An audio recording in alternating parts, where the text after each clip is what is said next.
Business with a servant's heart. Welcome to the podcast. Inspiration, motivation takes. Listen to the podcast. We're all about to talk about life. Our guests will share their life story. We want you to success in life and business. We're ready and we will start shortly. We're gonna talk about life. We're going to speak on business. You're gonna shine bright. We are going to witness. Business with a servant's heart. With hosts Steve, Ramona, and Ray. Inspiration, education talks. Listen to the podcast. Steve, Ramona.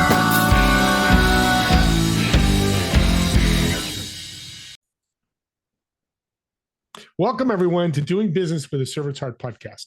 I'm your host, Steve Ramona. I am fired up to have you join us today. We've got a great guest. In 5 minutes, I know you guys are going to learn so much, but inspiration is going to be powerful from that servant's heart perspective, which is why we dedicated this podcast to exploring the idea of having a purpose, and that purpose is servant's heart, serving every day and making an impact in your life and other people's lives, because it goes both ways. It's a bridge. You impact somebody, they impact you. Also, our guests are going to motivate you, inspire you, and educate you in the servant's heart, in business, in life. I can go anywhere. You know me, I'm kind of like a chameleon. I'll change the questions. We'll go in different directions because it's all about you, the audience. If we motivate, inspire, and educate, we're done a great job. Now you have homework. I know I'm not a teacher. I don't look like a teacher, but this is great homework. I want you to think about how you're going to serve yourself today and others today. After you listen to this great show, go out and make that impact. Serve somebody, small, large, medium, give $1 million, or tell someone they have great hair day or no hair at all, as you're going to see in my guest. But just go out and serve. And the key word is today. We take so much pride in serving, but we don't do it. Do it. Take advantage of it in a great way to help others. I tell you, I get to do it every day. Audience, it's the best feeling in the world. So does my guest, and he'll talk about that as well. I want to thank my sponsor, Pantheon. Join a community of high-income entrepreneurs and business leaders who are creating that world-changing thought leader platform to not only grow your business, but impact the world. For more information, there'll be a link in the show notes, or you can reach out to me and I'll get you all that information. With that being said, let's welcome my incredible guest, Naheed. Welcome to the show. Thank you, Steve. Pleasure being here. I'm going to say, welcome to the guest. That doesn't work. Welcome to the show. See, this is live, audience, recorded, but it's live. My first big question for you is, we all know HR. Is it really that important? I love that question. It is very important when HR is serving the business as opposed to self-serving its own function. What do I mean by that? HR has a tendency to live in its own bubble and its own cocoon, and over time to become detached from what the business is really trying to achieve and become self-serving as opposed to serving the outcomes the business is trying to achieve. So yes, it's important when it's serving the business, and that's its main function because it is a supporting function to support the success of the business, but it is not useful when it tries to become a bottleneck and put shackles in place that actually don't help the business move forward. That's a great lesson, self-serving. Thank you, Naheed, for saying that, because that goes everywhere. But, you know, you're talking and I went through your background, I'm thinking, how many people hate to walk in the HR's office? What's going to happen, right? Yeah. HR and legal are one of the two most feared functions, and especially if you have them both together, right? Coming at you at an office or on a virtual call. I'm not surprised because having worked with hundreds of companies over my career on a consulting basis and even, in-house, HR has a bad reputation for a lot of the wrong reasons, but mostly it's self-inflicted by the HR function. That's so it's fixable. I've got a company, XYZ, I've got 100 employees. My HR department's failing. I'm getting bad feedback. How do we fix it? No, that's a tremendous question. HR is a business function. And I stress on the term business, because one of the most important things any HR professional can do is they need to understand the business, how it functions, how it runs inside and out, just like any other executive in the business. If I'm a software company, I need to understand our software and how it runs and operates and how it generates revenue, like the chief revenue officer, like the chief product officer, like the CEO. If I don't have that lens, I cannot have that kind of impact. So the biggest way in which HR can actually make a difference and have any impact is they need to understand how the business functions, the levers they can pull in order to help the business overcome any obstacles. When HR detaches itself from the business fundamentals that help the company run and cannot understand what they can push and pull to influence any change in the organization, that is where a lot of HR initiatives actually tend to fail.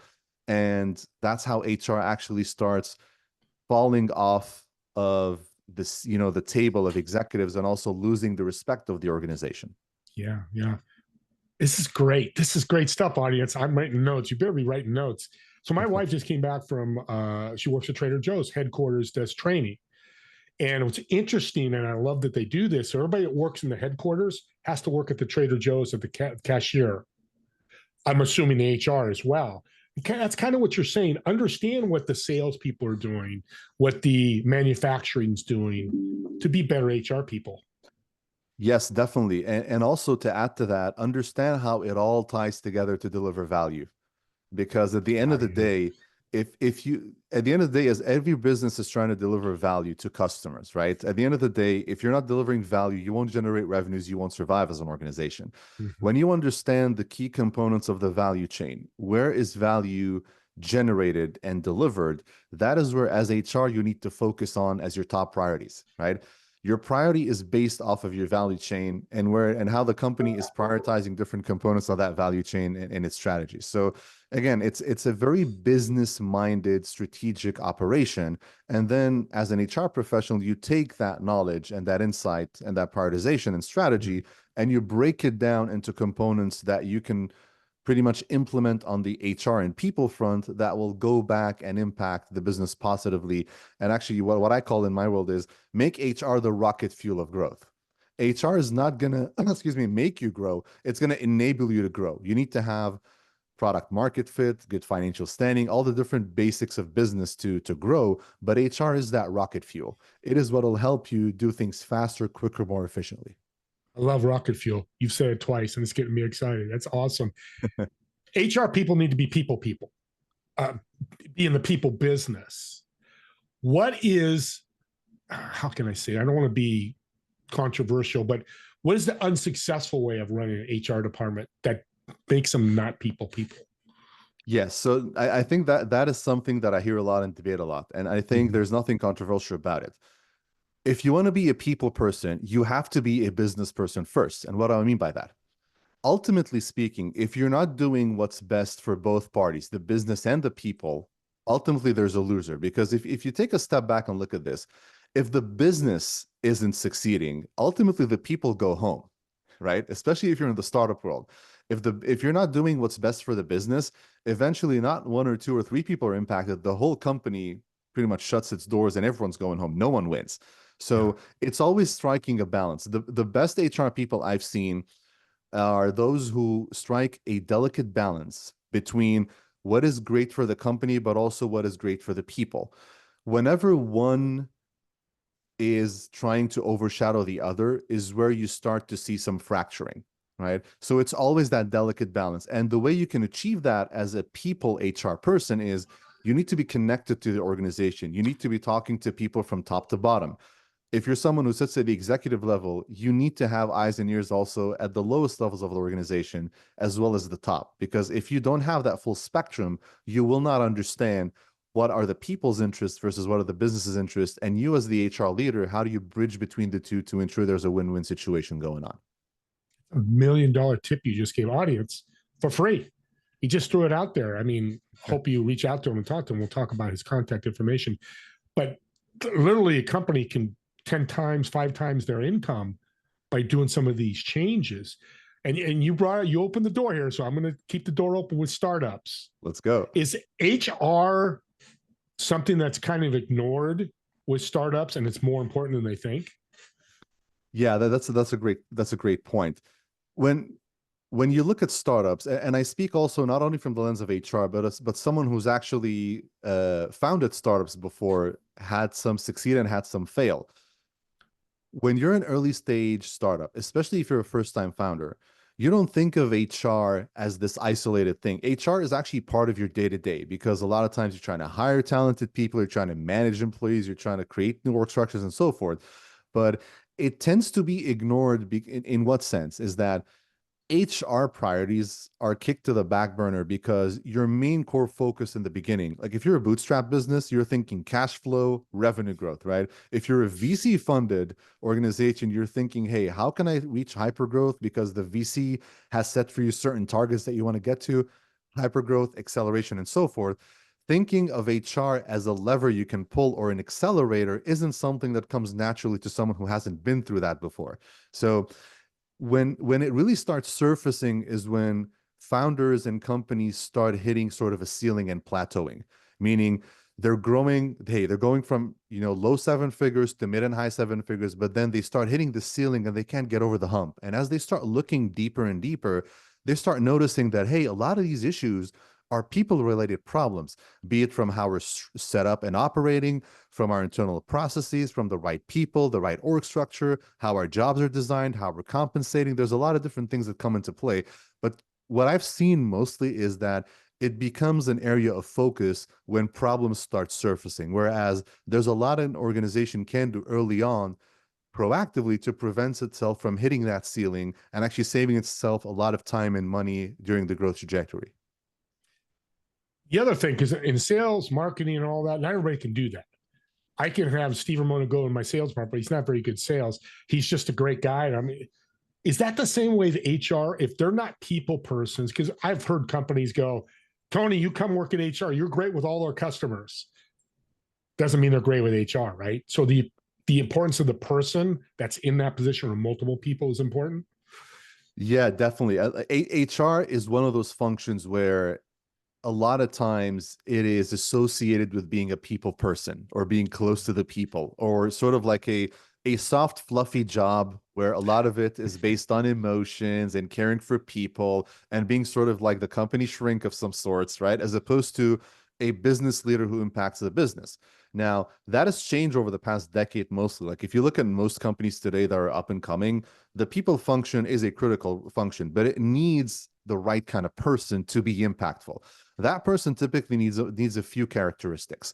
The first one we talked about, right? The understanding of the business.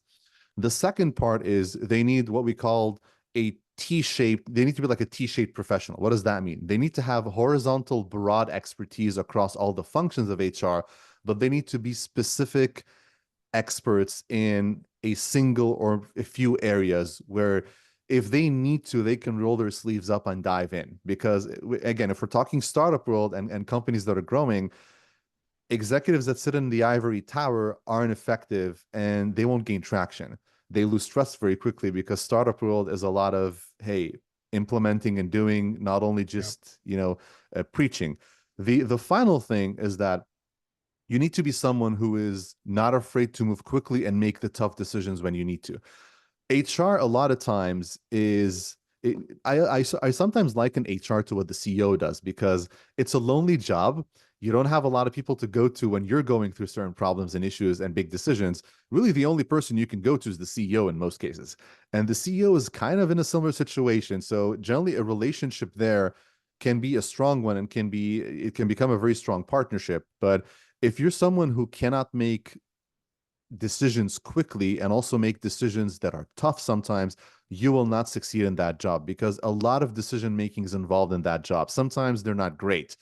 They're decisions that might impact people negatively. There are decisions that might impact people positively. There's a lot of tough things you need to do in HR, but you always need to back it up by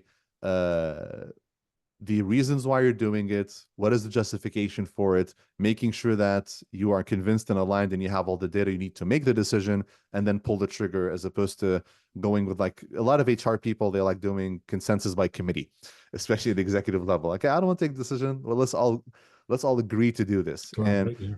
Yeah, usually not the greatest way to handle those types of things when you're sitting at the top of the HR function. Yeah. So what I'm hearing from you too, kind of a system is Steve Ramona handles the HR for the sales guys. Joe Smith handles the HR for the marketing department.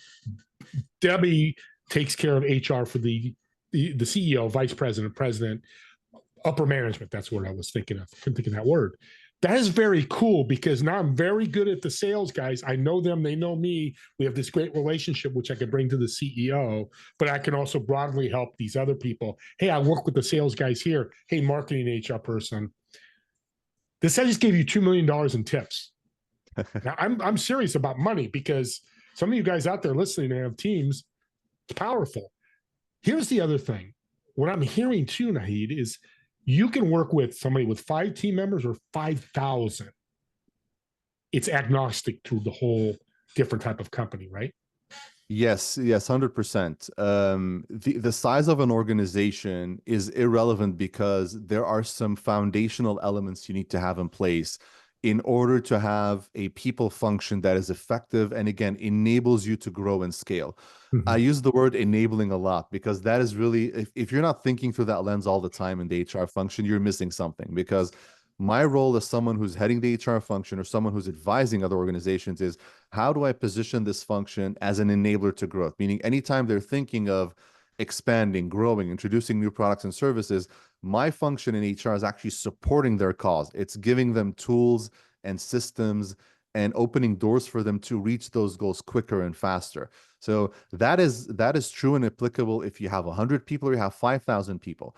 Now, what changes over time is how the function is put together and the specialization that you start needing over time, right? Like the example you were giving is, hey, do I need an HR business partner in every core function? Over time, yes, if you grow and you're a multi-thousand person organization, the scope of work and visibility you need is not something which is humanly possible for 1 or 2 people. So you need to sort of increase your capacity there.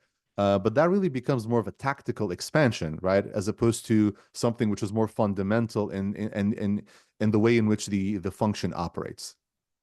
Yeah, that's powerful. I like that. So Steve Moore can handle sales and marketing, and now he can handle the CEO, upper management, and the admins.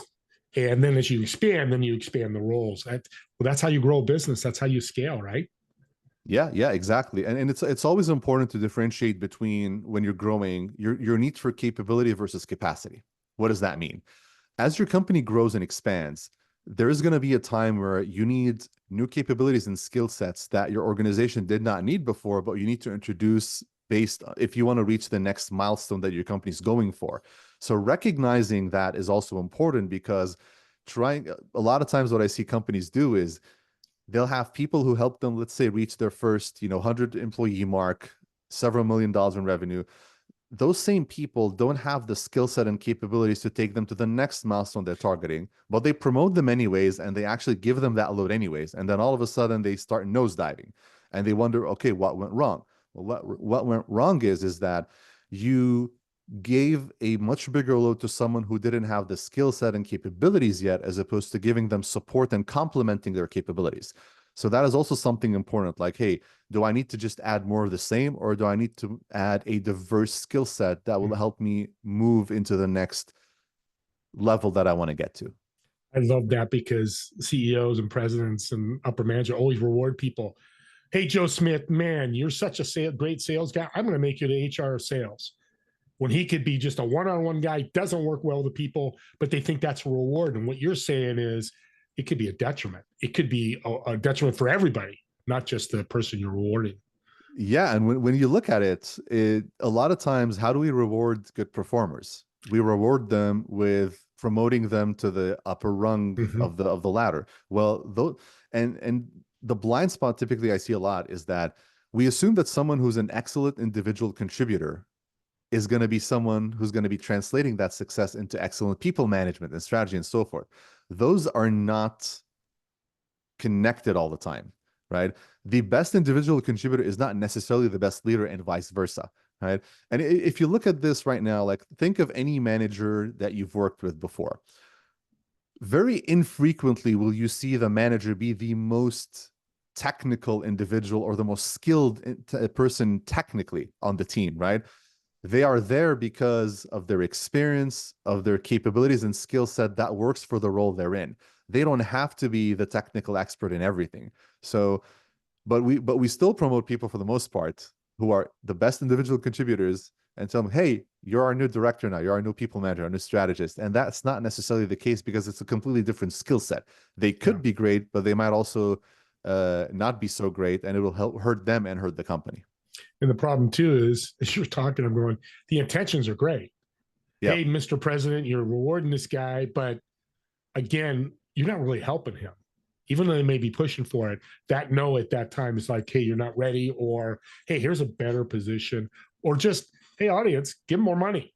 Here's a bonus. You've been a great employee. They're great where they're at because money handles a lot of problems. Yes. I got to watch how I say that because that's not what HR is about, throwing bonuses. But this is really cool. And now I'm excited for this because I went to your bio and you have two incredible stories. You could pick those, but tell us the story of a company you work with and how massively their benefits were in their ROI. Yeah, definitely. So let me talk about the two recent companies that I've worked with as heading their HR function. So for those who don't know me, I spent most of my career in the consulting space where I would be advising companies on that same scaling trajectory. So I made a decision 5 years ago that, hey, the missing piece in my entire experience so far has been the person who is ultimately responsible and accountable for results based off of the advice I give, right? And people who've worked with consultants most of the time, they will recognize this because consultants, for the most part, the first thing you think of is someone who comes in, gives you expert advice, right? And gives you their blessing and tells you, hey, I hope you get it right. And then you're off on your own to implement. And at the end of the day, they're not liable for the results because there's always the question of, hey, well, how was the execution? And you can poke holes in any execution attempt, right? Even the best ones. So what I did, I'm like, you know what? There's that missing piece that I think I need for my career. So let me just walk the talk as opposed to just talking. So I've pretty much walked the talk with two companies over the past 5 years. In 2021, I joined a scaling organization called Glorious Gaming. They are a PC gaming peripherals manufacturer. They manufacture keyboards, mice, headsets for like the esports community and so forth. It's a Dallas-based company where I'm based. And during the pandemic, they were starting to grow and they were looking for their first people leader, someone to help them scale and really take off from like a 7-figure company to go up to 8 and 9 and above. So I joined as employee number 20 in 2021, and I helped them grow to 25 countries and more than 150 total headcount in 18 months. And over that same period of time, we were ranked as the fourth fastest growing company in the Dallas Metroplex. And the revenues went from around 20 million to 88 million in 2 years. And all of that was me helping build that entire infrastructure for the people operation. And ultimately, they were approached by a VC firm, Francisco Partners in the Bay Area, and there was an acquisition that happened there. So there was a pretty good exit. Currently today, I head the people function at Accumulus Synergy. We are a health tech organization. We are sponsored by 11 of the largest pharma companies in the world, and we are developing a software that helps accelerate treatments to patients faster, which is a noble cause for helping others, right? And one of the main reasons why I joined Accumulus Synergy. And it was a very similar situation. I joined the organization pre-revenue when a product was not even in existence yet, and I was employee number 23 or 24 at the time.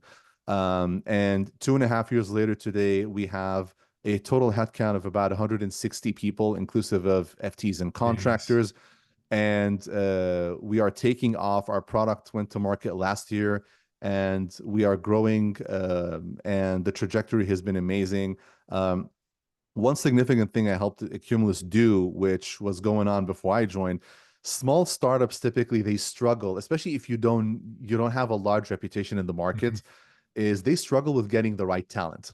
And what you end up doing is that you're paying external recruiters and paying a lot of money just to get people to consider you. So we were spending north of $1 million a year on recruitment activities, which is insane, right? 2 years later, that spend is 20,000.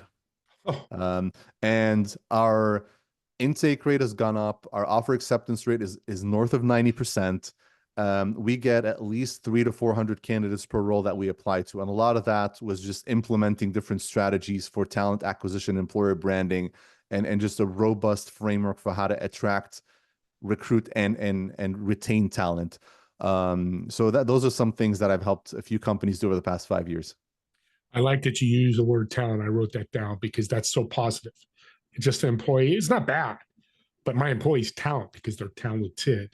Um, Audience, we have the GOAT of HR, greatest of all time. I'm going to say that. Yes, I took a bold because those two stories, two things. One, they're massive ROIs, but they're very diverse, gaming to healthcare. This is, again, agnostic across every industry. We're going to get your contact information here in a minute because we're coming to the end here. But let me ask you a fun question. I've got a reservation at a restaurant for you, table of 4. You're going to sit one in the chairs. You've got 3 empty chairs. Who would you invite, whether they're dead or alive, and what food would you order? Oh, that's an amazing question. So the first person I would invite is my dad, because he's someone who's been a huge influence in my life. And funny story there is that I used to be someone who was very afraid of making decisions and taking leaps into entrepreneurship and so forth. He was actually the one who pushed me over the edge. So someone who has a lot of importance. The second person I would invite, Laszlo Bock. He was the first chief people officer at Google. And he has a book out called Work Rules. It's one of, I would say, the most defining books in my HR trajectory that I have read, because he is also someone who came from the consulting space and someone who built a world-class HR function from a lot of experimentation and doing things which are very different from the norm, backed by science, data, and a lot of trial and error. So that's something I really love. The third person I invite is Reid Hoffman, co-founder of Netflix. The reason I say that is because Reid Hoffman is someone who I have pretty much followed a lot over the years. His take on talent is very interesting, and there's a term that he coined really a couple of years back called talent density. And he attributes a lot of Netflix's success to its ability to have a very talent-dense organization, meaning having the best of the best at all times in your organization. It's more about quality, not quantity. Something interesting he mentions in one of his books is that during the dot-com bubble, right, Netflix actually laid off a quarter of its employees, but their productivity went up significantly because they made sure to only retain the best of the best, and they made decisions based on the talent density factor, and that became a thing for them. Yeah. The last person I would invite is Jason Fried, who is the CEO of Basecamp, 37 Signals. Jason is someone who, in my eyes, is I would say the main thought leader on how to do remote work properly and do it well, because they've been doing it for more than 20 years. And they're a company that is completely bootstrapped, no VC funding, no external funding ever, and they continue to grow. And it's a company that is so deliberate in what it does. And how they handle a lot of their people operations is so unique. And I've learned a lot from him by following him on social media, reading some of his books and so forth. Now, what would I order? I'm a big sushi person. I love sushi a lot. So probably be, some form of sushi, as well, some salads, maybe a glass of wine, something a little casual. So that's kind of probably how I envision this whole thing going. My dad's not the biggest sushi person, so I'll probably order him something else on the side. Take care. You always got to take care of dad. Absolutely. Yeah. And sushi is a great food for conversation. So that's actually really cool too. You're a blessing. I appreciate you taking the time and sharing with my audience these wonderful tips. You really care. Yeah, there's value to that. He needs to get paid. And, people out there, transformational, not transactional. Yeah, you got paid to do all this, but look what happened. I think all of you would raise your hand and go, I'm going to bring Naheed in because look what happens. So people listening, I know I have a lot of owners. How can they reach out to you to connect with you? Yeah, so you can reach out to me in multiple ways. First and foremost, I'm easy to find on LinkedIn. So type my name and you should be able to find me. Also, I am the founder and host of the Organized Chaos podcast, which is a podcast dedicated to helping 7-figure companies scale to 9 figures through HR. You know, the same stuff we've been talking about. You can go to organizedchaos.fyi. That's the website that you can reach out to me, or you can email me directly to hello@organizedchaos.fyi. So I always am happy to hear from folks who are interested in discussing anything around the HR field, even discussing any topics on their mind. So yeah, that's how you can reach me. I love my fellow podcast hosts. No wonder why you're so good. I knew there was a secret sauce, and we just learned it today. Right. So reach out to his podcast if you want to get more information. And speaking of podcasts, here's your call to action at the end. Subscribe to my YouTube channel or Naheed's or anybody else. When I say that, people go, oh, I know people have told me, oh, you're trying to get more subscribers. Yeah, I don't want to speak for Naheed, but I think he feels the same way. That's cool. But what's more important, these are gifts. If you care about somebody and you're listening and they go, God, my HR partner needs help. Well, share this podcast. It's 20 minutes. You don't have to listen to the whole podcast. I don't care if they do. If 5 minutes has changed their life and they reach out to Naheed or he said something to change them, like the process, we're going to be extremely happy. So use these links as podcast or as gifts, because that's what I think podcasts are. Again, it's not for everybody, but for that one person, if you change their make an impact and make a difference with them, things are going to be fantastic. With that being said, me and Naheed want to thank all of you for watching or listening to this podcast, and we'll see you all in the next episode of Doing Business with a Servant's Heart. Have a great day, everyone.